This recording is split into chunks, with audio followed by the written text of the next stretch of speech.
Let me ask you something. How straight should your knee be 1 week after surgery? And how far should you be able to bend it at 4 weeks? Because if you're guessing, you're probably unnecessarily getting stressed about it, or you could be missing a red flag. In this video, I'll talk you through week by week realistic range of movement targets after ACL reconstruction. What's normal, what's not normal, and when you should be concerned. All these targets are based on evidence and literature, but they will vary by graft type and the type of surgery you've had, but I'll explain that a little bit more in the end. If you've had any sort of meniscus surgery, then that'll change things as well, but we'll go through that in a minute. And as always, criteria beats timelines.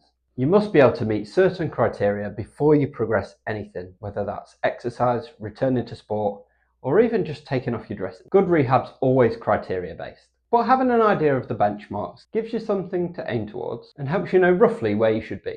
Good rehab's criteria based, and that's what I base my rehab program on. If you need a bit more support with your rehab, there's a link to that in the description below. And if you're wondering how to measure your range of movement that you need, you can do it in two simple ways. The first one, the old school way, is to use one of these, a goniometer, and that's where you place one arm along the thigh bone, one arm along the lower half of your leg with the middle bit on your knee joint, and then you can bend and flex like that and take the reading off there. But if you want a little more modern way of doing it, I've built this little app. It's completely free to use, and you can download it in the link in the description. Basically, it's called KneeRom. You set up your profile, take a measurement, it'll talk you through where to put it. You hold your phone on your shin, and then you follow the instructions to either bend or straighten your knee, and it records the range of movement that you've got. Then you hit record, and it'll save your range of movement, add it to your profile, and then over time you'll be able to log it every week, and it will show you your flexion improving, your extension improving, and you can also record your pain score there too. So it'll hopefully show a decline of pain, an increase in flexion, and an increase in extension. So if you want to give that a go, the link's in the description below and it's completely free. The most important thing when it comes to range of movement after surgery is extension. The goal is full extension as soon as possible. And this should match the opposite leg. So if you have natural hyperextension, which is where your knee extends past 180 degrees or 0 degrees, so you've got a bit of extra movement going the other way, then it should also match that. Just because you had it before and you've become injured doesn't mean you shouldn't get it back. They should be the same, and that's what you should be aiming for. Symmetry on both sides, and you should aim to get full extension within the first 2 weeks. If you lose extension and don't get it back early, then that's when problems start. If you're 3 or 4 weeks post-op and you still haven't managed to get full extension back, that's not something you should be ignoring.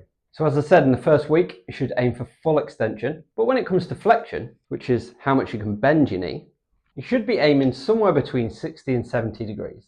Don't panic if you're not at 90 degrees in week 1, that's not the goal yet. In week 2, again, you should have maintained full extension, so be able to straighten your leg fully, and flexion should be around 90 degrees.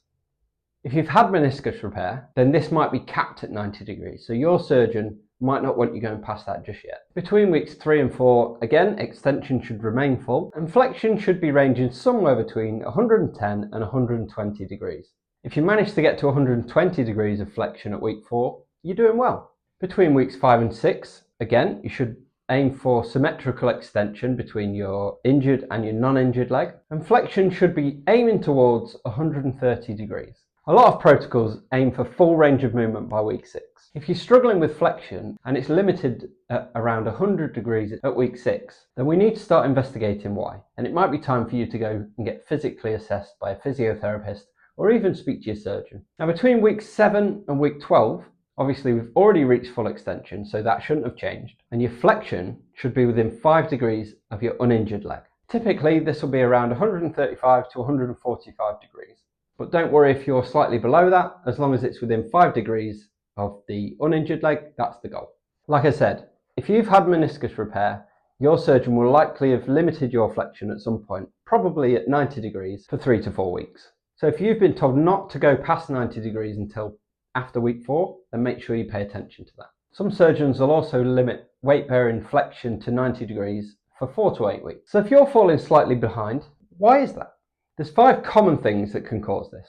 The first one is swelling. So if you've got inflammation in the joint, there's only so much movement available in there. So if there's fluid in there that's getting in the way, then that's going to reduce your range of movement. If that's the case, try and get that swelling down as much as you can through light movements, using ice and keeping it elevated. It could be caused through quad inhibition, and that's where the quad shuts off through the brain protecting your knee. So it tells the quad not to do anything so that it doesn't suddenly contract and extend the knee and cause further damage.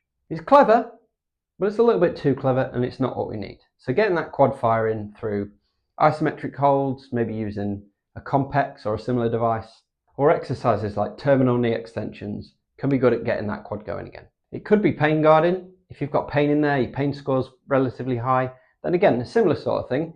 Your body doesn't want you to do anything too excessive to try and limit that pain and prevent any further injury. You can settle this through medication, managing any swelling that's in there, and again, light movement to get everything moving. It could be as simple as not prioritizing extension early. So as I reinforced at the start, the first 2 weeks, the goal is to get that full extension. So that should be your main focus in weeks 1 and week 2. Or on the flip side, you could be doing too much. Irritating the joint is going to cause pain, it's going to cause inflammation, and that's going to have a negative effect. So make sure you stick to your plan, make sure you're progressing at the right speed.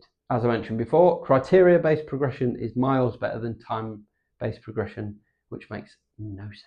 But if you're behind on flexion, don't worry, we can normally fix it. If you want a structured, step-by-step, criteria-based plan to help you get from surgery back to running, I put a link to my ACL recovery roadmap in the description below. And if you want a tool to easily measure your range of movement at home, you can check out my Knee ROM app, which again is linked to the description below. It's completely free to use and just helps you measure your range of movement at home using your phone. If you're currently rehabbing an ACL injury, let me know below at what point in your recovery you're at.